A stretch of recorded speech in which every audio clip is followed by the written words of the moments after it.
Hey, what's up, everybody? This is Charles, and welcome you guys to another episode of the Dreamerspro Show, where we cover everything from sports, hot topics, classic debates, and entertainment.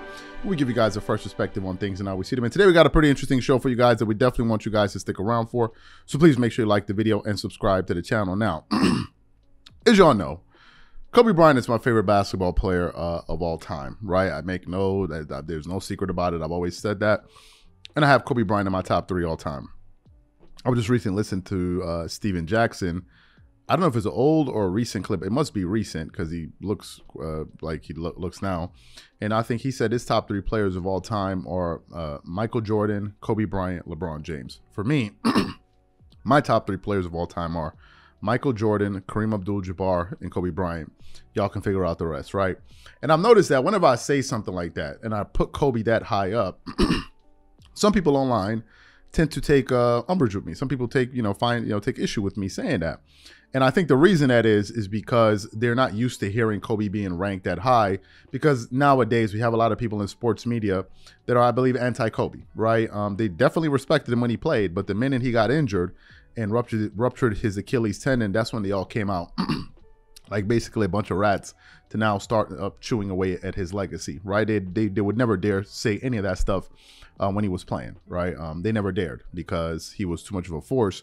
But the moment he tore his Achilles, that's when you saw a lot of these people coming out saying those things about him. Now, because I'm a Kobe fan, and I realize there are not really a lot of Kobe fans in sports media right now that are, analysts and personalities, commentators.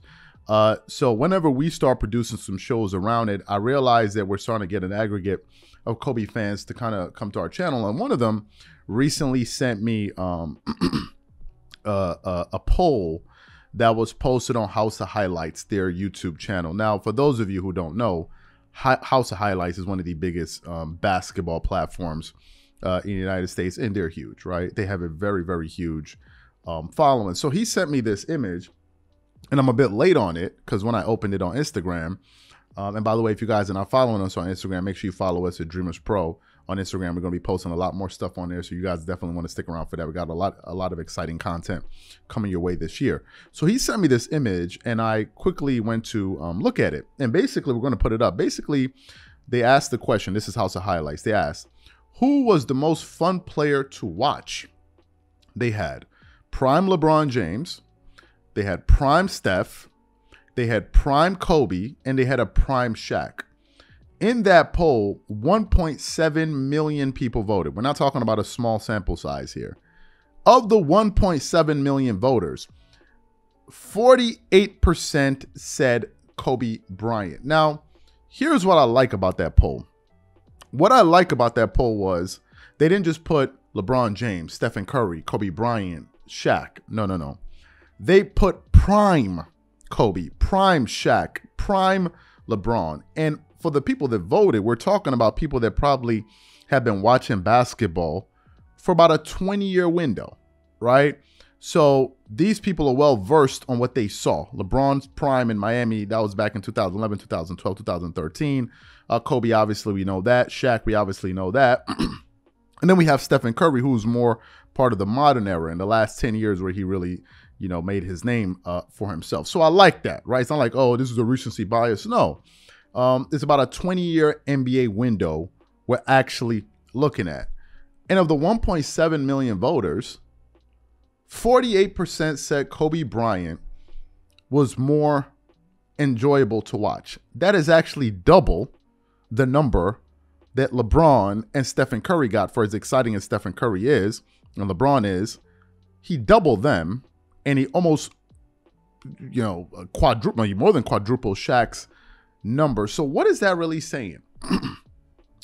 What this poll reveals, I believe, is, and it touches on a very important part of basketball, which doesn't get discussed enough, which is the eye test, right?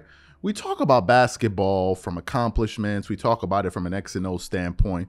We talk about it from the counting number standpoint, but we rarely talk about it from the eye test standpoint.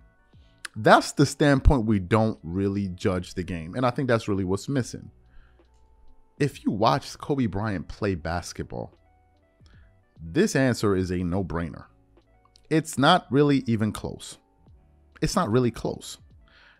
The eye test is one of the reasons I believe that Kobe Bryant is also a top 3 player. Let me give you guys one of the reasons I believe he's a top 3 player. Of all the basketball players that I've watched play basketball live, no one played basketball better to me than Kobe Bryant. Nobody. There's no amount of twerking in the media. There's no amount of brainwashing or whatever it is going to work. I saw what I saw. And it's the same thing with Jordan fans, I've noticed. I mean, like Jordan fans who actually saw him play through when he came into the NBA and saw him in his prime. I remember having this conversation with my cousin years ago. This was before we got into sports media and everything. And I said to him, I was like, yo, you know, I can't pull up some kind of crazy Kobe stat. And he was like, Jordan is better. I was like, what? I was like, I shared him this stat. I'm like, yo, this is a crazy stat. He's like, Jordan was better. And this is coming from somebody that saw Kobe play and saw Jordan play. And he's like, Michael Jordan was better than Kobe Bryant. It wasn't until I started really getting into sports media, started doing research. I did see him play with the Wizards, obviously, and I saw a lot of his Wizards games.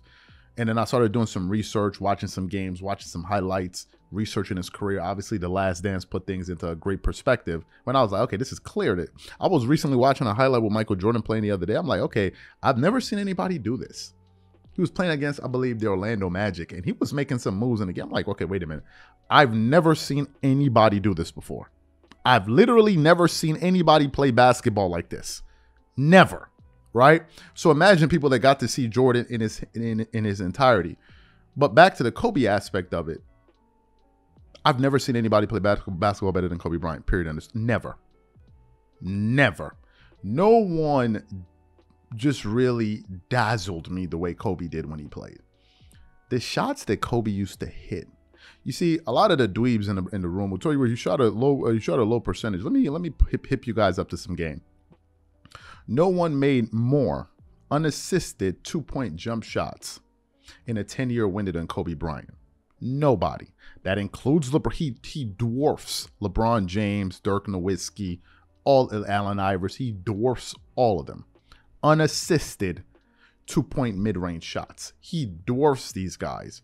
Kobe was shooting over 2-3 guys at a time. The highlights are here. Now, some people say, why would he do that? Because he knew he was that good. Duh. He knew he was that good. Now, some people say he would have passed it. Pass it to it's that same passing mentality that gets you passing it to the wrong dude at the end of the game and you end up blowing the game. But then you got people come out and say, well, he made the right play. No, he didn't if he lost. If you that dude, you want that shot. Now, you can't always get that shot, but most of the times you're going to go for that shot. That's why when he asked Jordan in The Last Dance in that clip, when he was passing through a hotel lobby, he was like, game on the line, who's getting the shot? He was like, that's a stupid question. Obviously, it's me. Why didn't Jordan, the greatest player to ever play the sport, say, whoever's open and has the highest percentage? He's like, nobody's saying that. Nobody's saying that.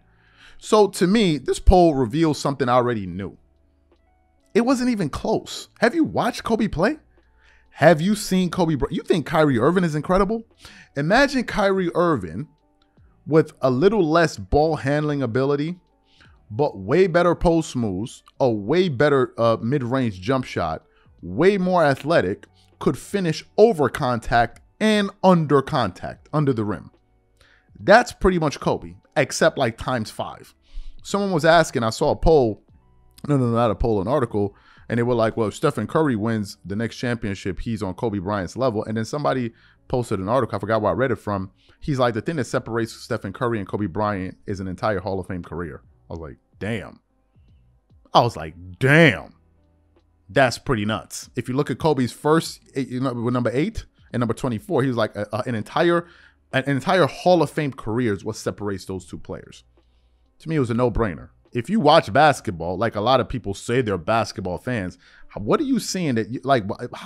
What's the like? You watch these two dudes and like, what's so difficult to understand about this dude? Was clear, and that's one of the reasons I believe he's clearly better, because I saw him play basketball. We don't watch basketball with our eyes closed. You don't just read stat sheets. You actually have to watch the game. And another thing I'm going to say real quick before I close out this video here. I noticed that we've been getting a lot of LeBron fans, especially yesterday, maybe the day before that, coming to the channel, crying about, oh my God, are you talking about LeBron? Blah, blah, blah. Let me hip y'all up to some game. I'm not going to stop making these videos. I'm not. I'm not ever going to think LeBron is on Michael Jordan's level. I'm not. I'm not ever going to think LeBron is better than Kobe Bryant. I'm not. I'm not going to stop making, and I'm noticing that the more it aggravates you guys, the more you guys are fueling us to make these shows.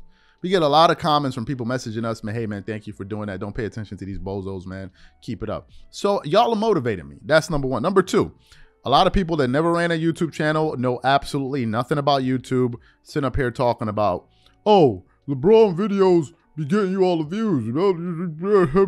Post about LeBron. We're going to do this. I don't have Cash App, but I'm going to get it. Whoever said that LeBron videos get us the most views, we produce about 2 to 3 videos a day. Okay, 2 to 3 videos a day, right? So there's a lot of videos. We have close to like 1,500 videos. I don't know how many videos we have. If LeBron videos get us all these views, I will Cash App you $100. All you got to do is post 100 LeBron videos, which is basically about a month and a half worth of our publishing of content that we publish. Link 100 LeBron videos in the comment section with the title of the video with LeBron James' name in it that has at least 100,000 views. At least 100,000 views. We got 40 million views. So all I'm looking for you to do is find what? 100 videos. 100 videos. That's about 20 million views, right? When 100, that's 2 million views. 2 million views is all I'm asking you. Yeah, 20 million views. If you can find that for me, post 100 videos. Not even 100. Let me make it a little bit easier. Post 25 videos. 25. Let me say 25 videos of LeBron videos that got 100,000 views. I will Cash App you $100. If you cannot do that, please be quiet.